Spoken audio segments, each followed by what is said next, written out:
Então, boa tarde, gente. Estou aqui com o Daniel Cabral para falar de um argumento que aparece na série Samurai dos Olhos Azuis, né, que está passando na Netflix. Daniel é músico, mas nos últimos 5 anos tem se interessado bastante por lógica, principalmente lógica formal. Ele até publicou um artigo chamado Diálogo Examinativo, Propostas de um modelo dialético para a promoção do pensamento crítico em sala de aula, na revista digital de ensino de filosofia da Universidade Federal de Santa Maria, né? Então o Daniel está falando aqui da Alemanha. Diga aí, Daniel. Olá, boa tarde. Agradeço aí pelo convite, por poder participar. Estou falando assim aqui de Düsseldorf, na Alemanha. São umas 4 horas de diferença, então aqui dia tarde, noite. Faz bom dia, boa tarde, boa noite ali para quem estiver assistindo, a hora que estiver assistindo. Agradeço aí pela sua introdução. Tá, então a gente vai falar aqui da série O Samurai dos Olhos Azuis, né? Fazendo aqui uma pequena sinopse, né? Não terminei de ver ainda, mas basicamente o Samurai, né? Para não entregar spoilers,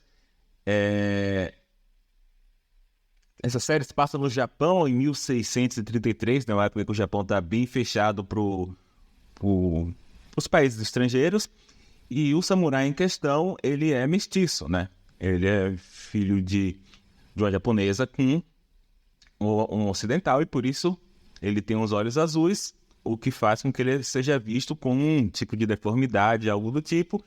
E meio que o motivo dele, né, que move a trama, é que ele quer matar o pai. E a série é muito interessante, é uma animação com um estilo muito, muito bom, né? Um estilo meio Homem-Aranha no Aranhaverso, né? Misturado técnicas diferentes e tudo mais.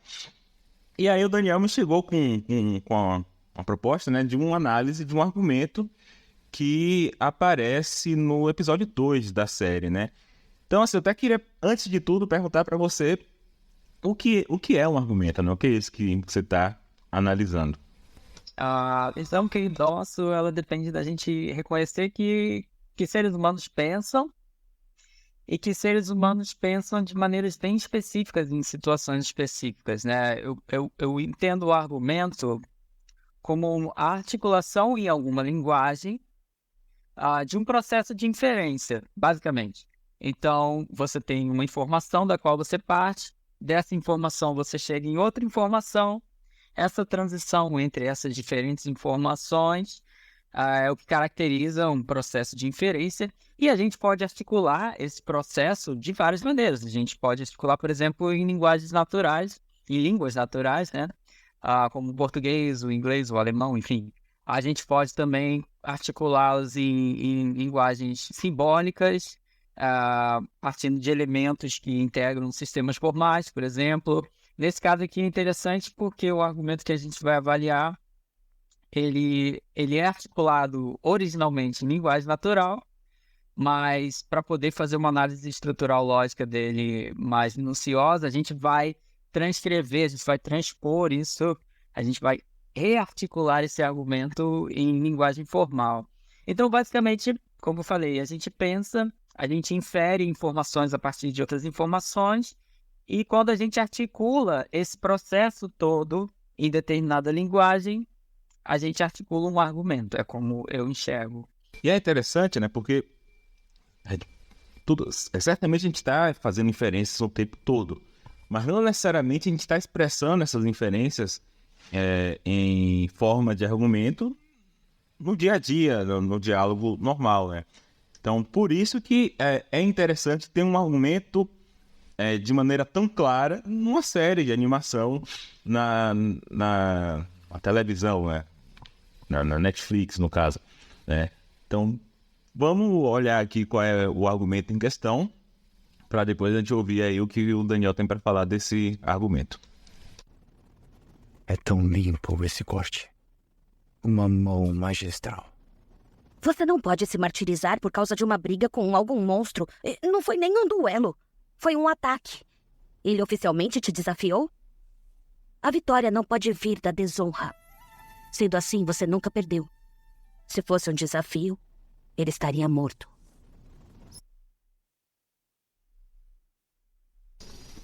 Certo. Então agora vamos ver o que você tem para dizer desse argumento, Daniel. Agora primeiro deixa eu abrir aqui seus slides. Pronta, pode falar. Então é isso.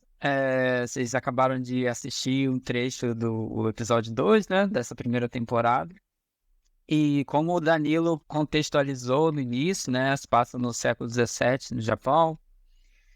E isso é muito importante de ser dito, porque como um argumento que ocorre em linguagem natural, o contexto depende, o contexto varia e a força desse argumento depende, o significado das palavras depende, vários fatores importantes dependem desse contexto, né? Então foi importante essa introdução do Danilo. E nesse caso aqui, o que está acontecendo nessa cena, sem dar grandes spoilers, é que essa personagem, ela está tentando consolar o parceiro dela, depois desse parceiro ter perdido uma luta contra um samurai. Enfim, como o Danilo mesmo falou, a gente não está o tempo todo necessariamente articulando nossas inferências, quando a gente conversa com outras pessoas, há diversos propósitos para a gente conversar com outras pessoas, para a gente falar o que a gente fala, mas no caso, um uso específico que ela está fazendo do argumento é com a finalidade de persuadir o companheiro dela. Ela está tentando racionalmente persuadi-lo a não interpretar a situação dessa maneira que teria um desfecho tão destrutivo, né? Porque para eles, nesse contexto sócio-histórico-cultural, a desonra é uma coisa terrível, né? Então, ela começa falando que ele não poderia se maltratar tanto pelo que aconteceu. Na versão em inglês, se não me engano, ela chega a dizer kill yourself. É como se fosse, você não pode se matar por causa disso, sabe? Talvez até literalmente, depende do que ela tem em mente quando ela diz isso, de todo esse contexto da época, né? Então ela está empregando esse argumento com a finalidade de persuadir o companheiro dela.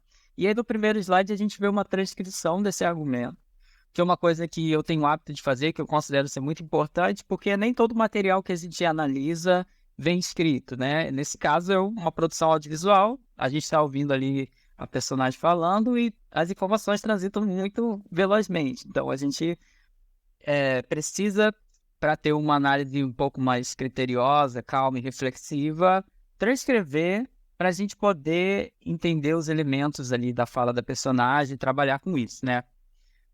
No próximo slide, se o Danilo puder me ajudar. Isso, obrigado. A gente começa o processo de formalização desse argumento. No caso, isso é uma técnica muito comum, que é subsumir o argumento em seus elementos lógicos principais em um conjunto limitado de proposições, de declarações, né? E representar cada uma delas com letras, né? Com variáveis. No caso ali, é interessante como toda a estrutura lógica do argumento que essa personagem apresenta, a gente pode representar com apenas 4 proposições. Assim. E aí, desse slide, vocês podem ver essas 4 proposições e podem ver também as variáveis que representam cada uma delas. Isso facilita bastante na hora da gente se referir a cada um dos elementos, das premissas, das conclusões, poder discutir elas minuciosamente. Não, eu só queria esclarecer para as pessoas, né, o que é a noção de proposição. Então, a proposição aqui é mais ou menos o que é expresso por uma sentença declarativa completa. Algo que é afirmado que possa ser verdadeiro ou falso. Então, ele te desafiou oficialmente. Isso é verdadeiro ou falso. Ou ele te desafiou ou ele não te desafiou. Então, proposições aqui que ele está falando é isso. É o sentido de uma sentença declarativa completa. Algo que possa ser verdadeiro ou falso. Obrigado pelo esclarecimento. E cada uma dessas proposições, no caso, então estão sendo representadas por essas letras.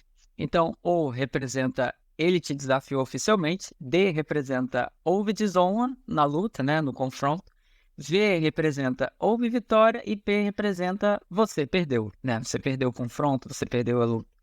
Ok. É importante notar também que essas representações e essas proposições da maneira como elas estão sendo representadas aí, elas não são exatamente o que a personagem falou do jeito que a personagem falou. Há alguns ajustes gramaticais que são feitos e precisam ser feitos para que a gente possa trabalhar formalmente com essas ideias, né? E uma vez que a gente conseguiu estabelecer essas variáveis para representar cada uma dessas ideias, dessas proposições, a gente pode começar a montar essa estrutura lógica que vocês podem ver à direita, na apresentação. Cada uma dessas linhas representa um conjunto de afirmações e cada uma dessas afirmações estão sendo identificadas por números. Isso é importante. Isso é um processo chamado estandardização de argumentos ou padronização de argumentos, que é quando você minuciosamente identifica cada uma dessas etapas por números, porque depois você consegue se referir facilmente a cada um desses passos lógicos, né? Então, Daniel, antes de qualquer coisa, eu queria que você lesse aí esses símbolos aí que estão nessa coluna na direita. Tudo bem. Então, como eu já havia explicado, cada uma dessas letras representa proposições. Vocês podem ver à esquerda isso. E aí nós temos também cada uma dessas proposições de novo, identificadas por números, para que a gente possa se referir a cada uma delas de uma maneira mais objetiva, mais rápida, sem ter que ficar repetindo toda a sentença, né? A gente simplesmente se refere à declaração 1, à declaração 6, e por aí vai. Dentro de certas chaves, a gente tem também ali, por exemplo, a proposição 1, 2, 3, 5, 6. Isso significa que elas não foram declaradas, isso significa que elas estão de alguma maneira implícita nesse discurso que está sendo feito, por assim dizer. E aí nós vemos também, por exemplo, a primeira proposição, nós vemos dentro das chaves o que é um sinal de negação, e ele serve para dizer que o que vem a seguir não é o caso, né? Se O representa a sentença, ele te desafiou oficialmente, esse símbolo à esquerda da letra O significa que não é o caso que ele te desafiou oficialmente, ou seja, ele não te desafiou oficialmente. A gente tem também na segunda proposição um símbolo diferente, que é o símbolo de implicação, né? O que a gente está dizendo aqui é que se aquilo que vem à esquerda é o caso, então aquilo que vem à direita desse símbolo também é o caso, né? Se a primeira é verdadeira, a segunda é verdadeira também, né? Se não O é verdadeiro, então D é verdadeiro. Isso é no ponto 2, né? Então a gente já cobriu aí os símbolos que estão representando esse raciocínio, e a gente pode fazer uma leitura geral, então, de cima para baixo desse argumento, que seria: ele não te desafiou oficialmente. 2. Se ele não te desafiou oficialmente, houve desonra no confronto. 3. Houve desonra no confronto. 4. Se houve desonra no confronto, então não houve vitória. 5. Não houve vitória. 6. Se não houve vitória, você nunca perdeu. 7. Você nunca perdeu. Só queria chamar a atenção, né, talvez meus alunos aí, o pessoal que tem alguns livros, né? O símbolo do condicional é uma seta, né? Então, se você está acostumado com a seta, isso daí chama ferradura, né? Esse símbolo quer dizer a mesma coisa, tá? Então, a gente começa ali. Vocês podem observar que tem basicamente 7 proposições que estão sendo feitas. E vocês podem notar que algumas também estão ali entre chaves, porque são proposições não declaradas, né? Alguns chamam de ausentes, alguns chamam de não declaradas, outros de omissos ou implícitas.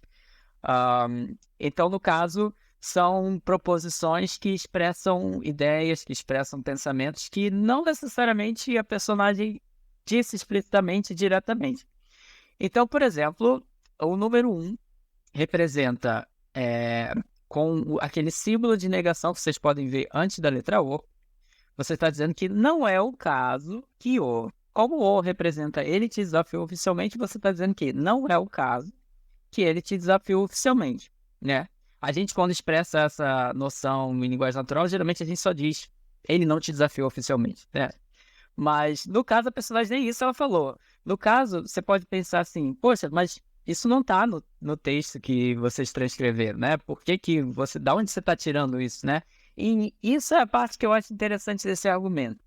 É que ele força a gente a suplementar certas declarações, certas proposições, para que a gente consiga construir uma estrutura lógica completa, integral, sem nenhum ponto faltante.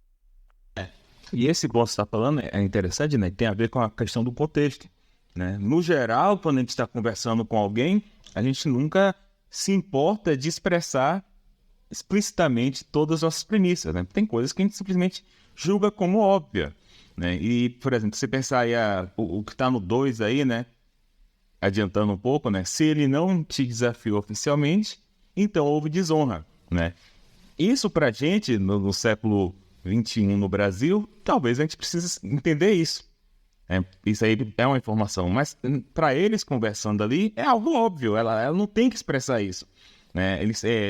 Tanto ele quanto ela, enquanto japoneses do século XVII, eles sabem as regras da cavalaria, né? No caso da samurai, da honra do samurai, eles dois sabem, então ela não precisa dizer isso porque é óbvio, né?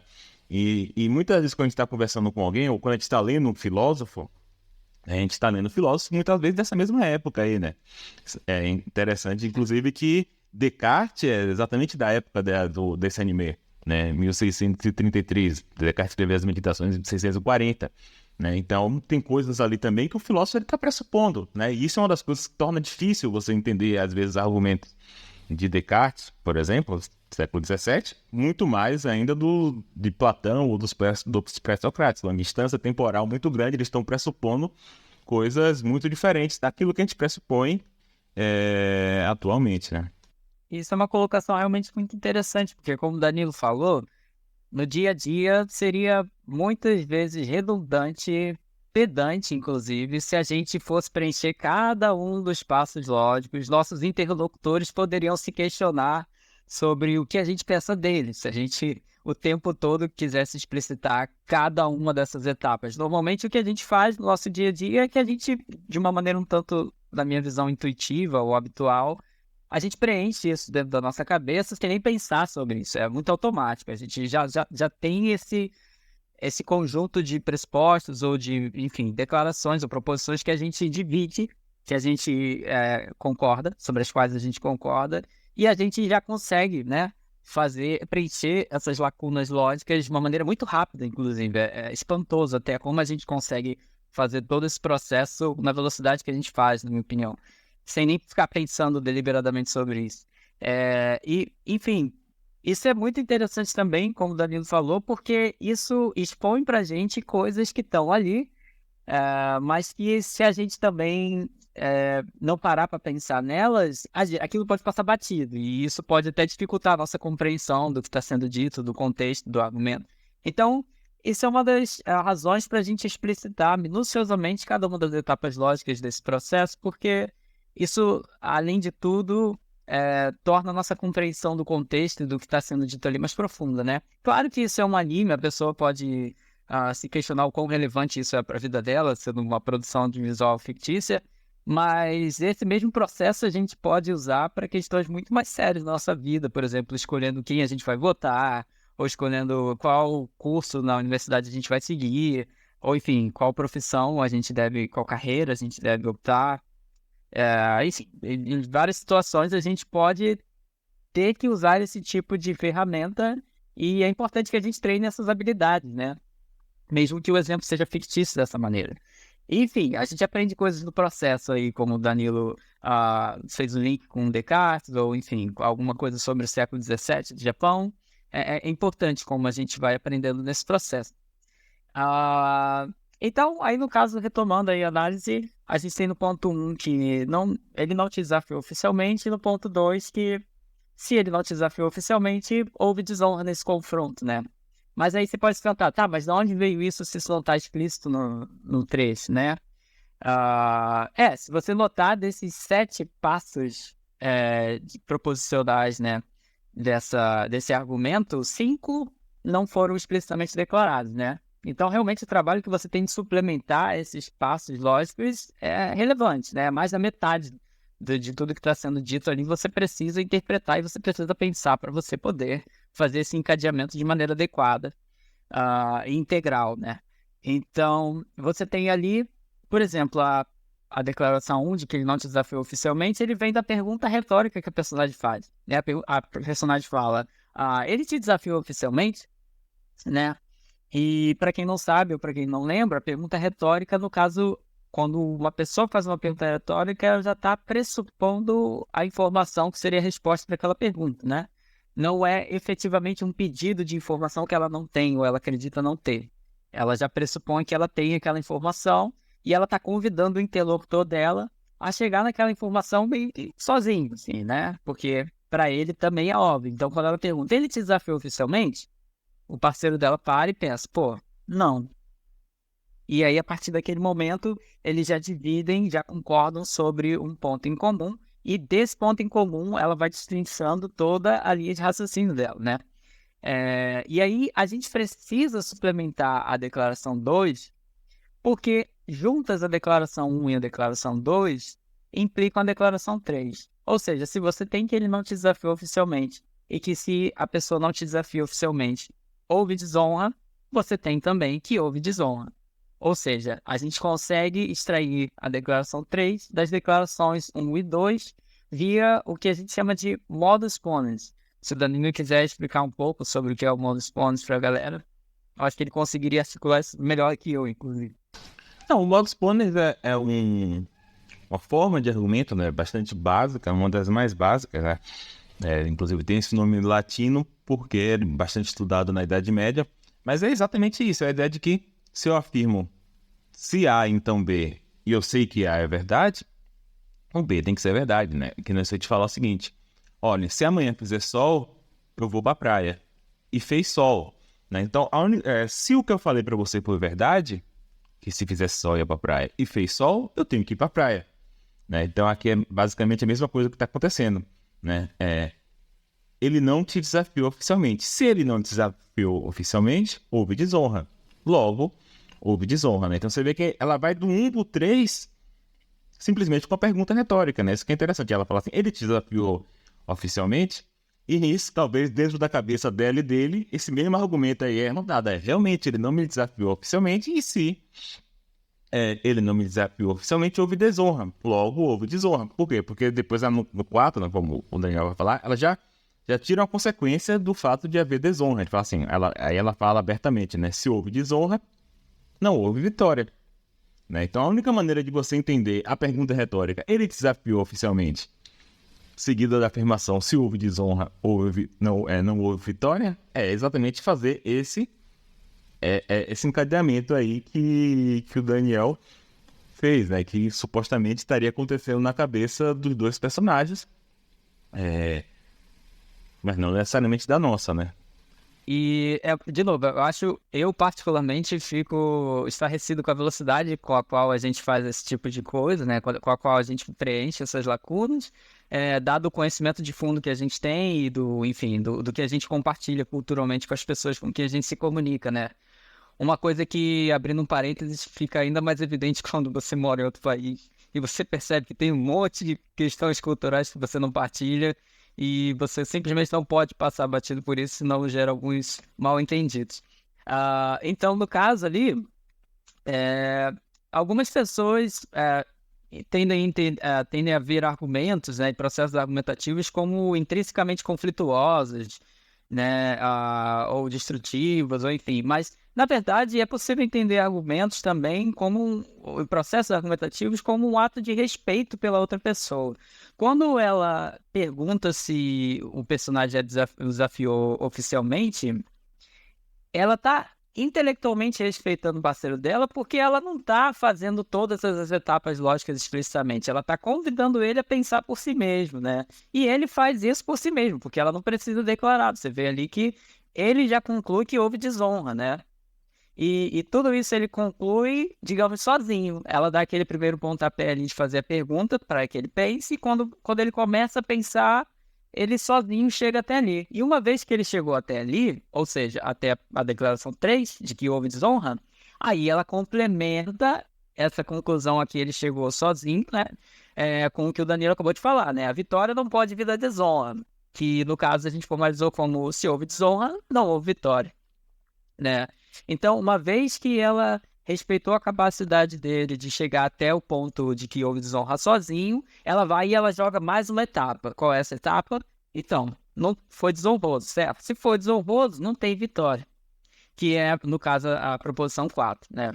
E aí, via modus ponens, que o Danilo acabou de explicar, a gente tem também a proposição 5, ou seja, se houve desonra, e se o fato de haver desonra implica que não houve vitória, não houve vitória.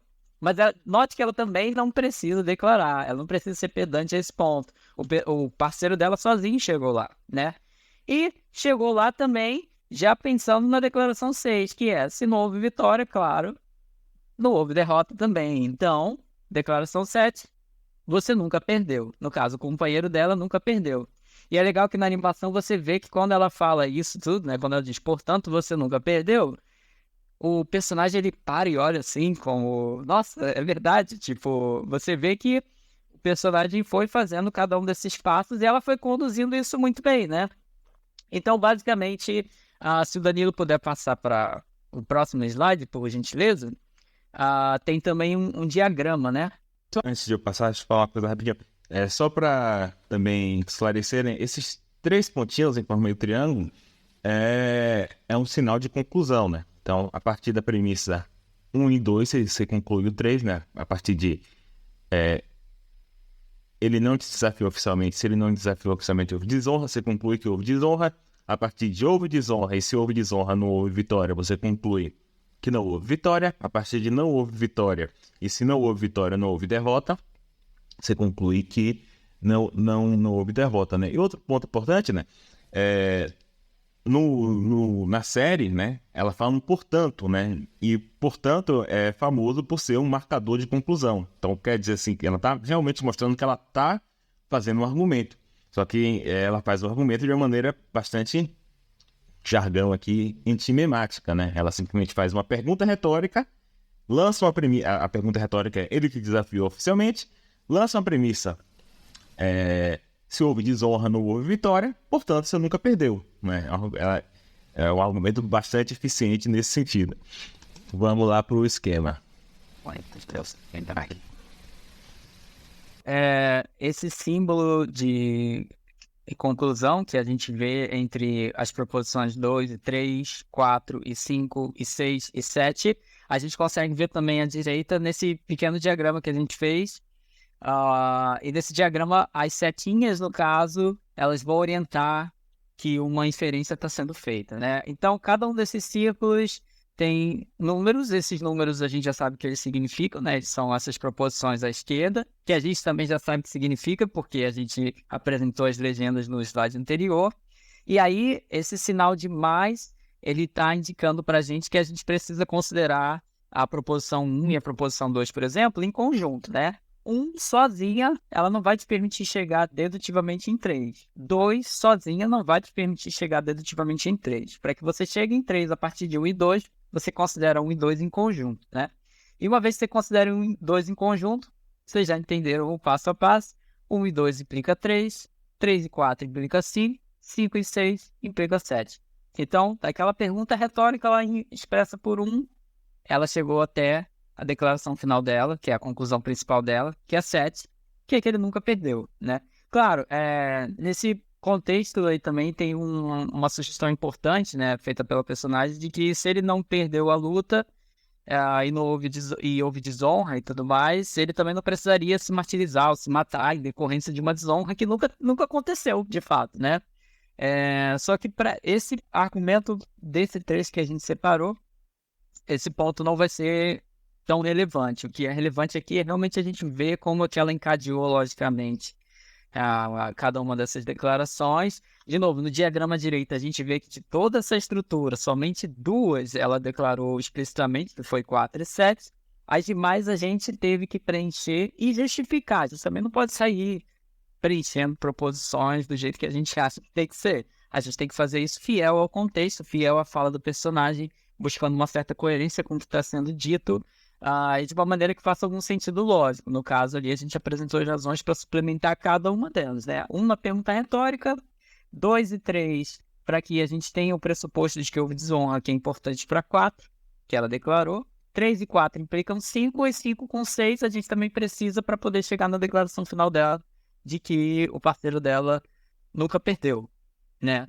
E examinando passo a passo com esse diagrama à direita, a gente consegue perceber de uma outra representação, né, essa estrutura lógica desse argumento.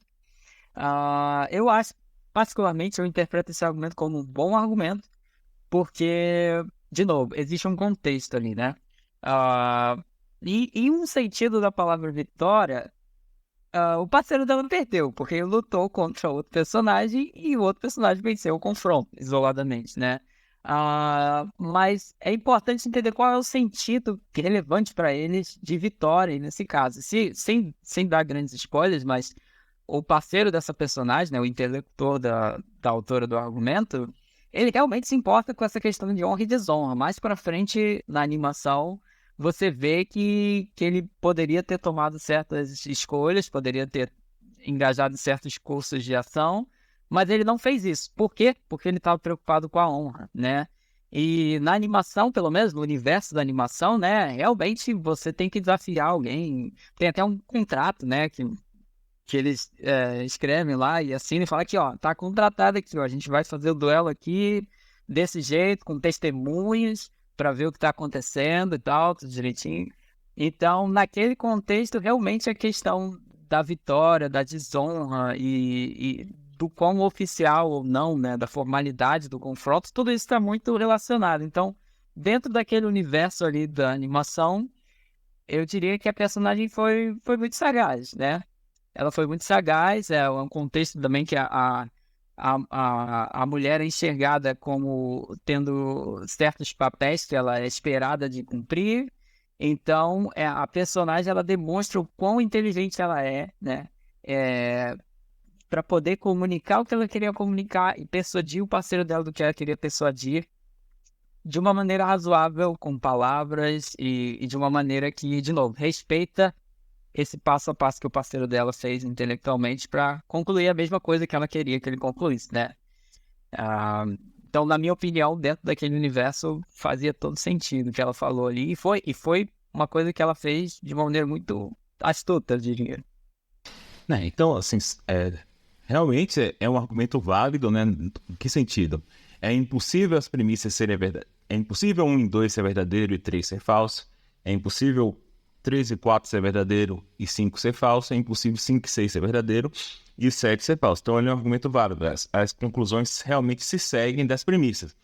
Então, isso é algo para você avaliar se um argumento é bom, mas não... para o argumento ser bom, não basta ele ser válido, né? Tem a questão de saber se as premissas são verdadeiras, né?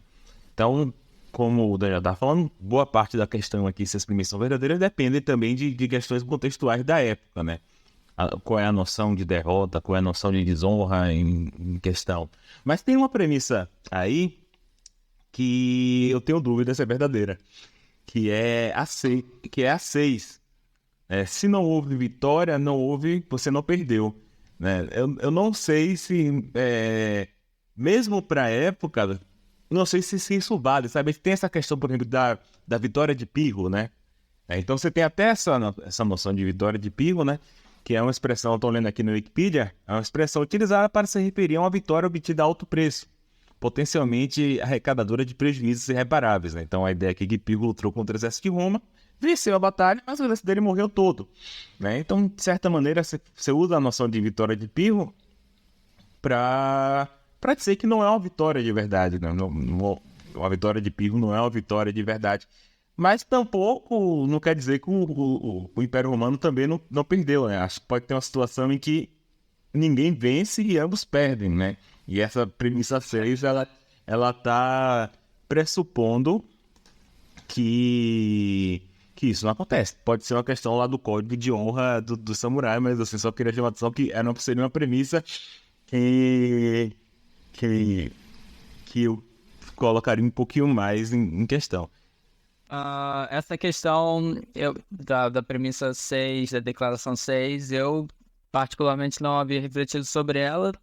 E eu diria que eu suspendo aqui minha avaliação desse argumento. Claro que pelo contexto, de novo, é uma animação, a gente não precisa se debruçar tanto sobre isso profundamente, mas de novo, mesmo vendo um argumento de um contexto fictício, olha quanta coisa, só de discutir sobre isso a gente vai se familiarizando. Eu não conhecia essa noção de vitória, mas isso tudo que o Danilo falou faz todo sentido, então eu precisaria refletir sobre isso antes de eu revisar a minha avaliação. Mas Sobre o argumento é basicamente isso. De novo, eu acho que o ponto dele é forte, é pedagógico, né? Digamos, você se forçar a suplementar proposições de maneira a preencher, né, essa estrutura lógica e tentar entender que isso a gente pode fazer em outras circunstâncias, né? Em outros momentos da vida em que a gente se debruça sobre questões mais concretas e mais diretamente relevantes para a nossa vida, assim, e é importante exercitar dessa maneira, né? Acho que sobre o argumento eu concluo com isso. Era só pra gente terminar. Então, só pra terminar, queria saber o que você achou, né, do anime. Eu não terminei ainda, né? Eu tô ainda no capítulo, no episódio 2. Até agora o que me chamou a atenção é que no episódio 1, né, tem uma hora que toca a música de Kill Bill, né? Tem uma referência a Kill Bill. Aquela... Tan, tan, tan. Uma música assim meio... música negra americana dos anos 70. E eu achei interessante, né? Porque é uma turma em Kill Bill, ela é um tipo de um samurai e ela tem os olhos azuis também. Eu fiquei pensando até que ponto isso é uma referência, o próprio personagem é uma referência a Kill Bill, né? Mas eu tô achando um anime muito, muito bom, né? Tô achando o estilo de animação muito bom, os personagens são bons, né? O samurai principal, o rapaz sem mãos, é muito bom. Acho o tema central, que é caçar o próprio pai, em boa sacada, né? E o modo como explorou também esse momento de fechamento cultural do Japão, né? Já que tudo que move a trama é o fato dele ser mestiço, né? Então achei uma maneira interessante também de tratar dessa época aí do Japão. Eu queria saber o que você achou. Onde eu vi também, realmente uma animação muito interessante sobre a parte que eu vi o É Possível, que tem uma referência direta, né, por todas as razões que você falou aí, tal como as produções do Tarantino são tipicamente, essa animação também é bem violenta em certos momentos, assim.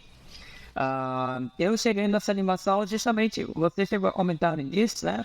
É uma animação que, de um ponto de vista técnico, assim, ela é interessante. Eu vi pessoas profissionais da área elogiando a animação do ponto de vista técnico. Parece que ela consegue integrar bem técnicas 3D com técnicas 2D de animação. Você até falou do Aranha Verso, eu acho que é por aí. Eu não sou especialista nessa área, mas até onde eu li é por aí.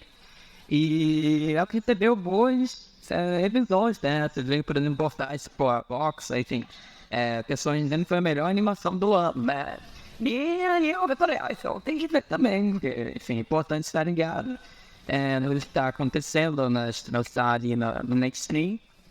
E nessas circunstâncias a gente consegue achar bons exemplares aí, para que a gente não esqueça que existe uma conexão daquilo que a gente estuda com o que a gente acaba vendo no dia a dia, mesmo que passa despercebido, assim. E eu diria que, pelo dia é uma variação bem positiva do CEA. Então a gente fica por aqui, né? Obrigado ali pro Daniel. E qualquer coisa a gente se vê. Se você vê a animação e ver outro argumento, coloque aí nos comentários pra gente ver se é interessante. E analisem para ver se está tudo correto. Então é isso, gente. Então é isso. Um abraço. Tchau.